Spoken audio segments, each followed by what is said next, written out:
Deuxième station, le sled push. Vous arrivez sur cet exercice en début de course. Vos jambes sont encore relativement fraîches, mais ça va plus être le cas pour très longtemps. La première chose à faire quand on arrive sur le sled, ça va être de se placer déjà correctement. Donc, pour avoir un bon transfert d'énergie vers l'avant, on va chercher à avoir le buste le plus parallèle au sol possible. Si on est le buste droit ici qui regarde devant, on va avoir tendance à décoller le sled ici en arrière.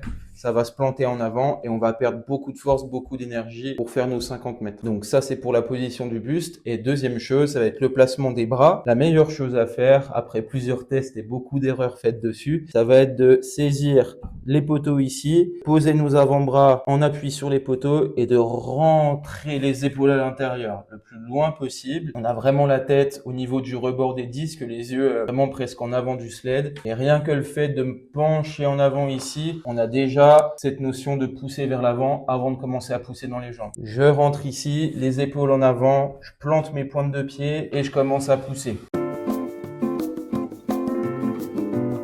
Ensuite, une fois que le placement est bon, qu'on va avoir à gérer, c'est notre rythme. Pour les gens qui sont très forts, très puissants, c'est surtout valable ça en open. Ça va être de faire des grands mouvements, d'aller chercher loin devant pour pouvoir mettre un maximum de vitesse. Donc si la force, c'est pas forcément votre point fort ou que vous êtes en Aerox Pro, on va plutôt privilégier des petits pas.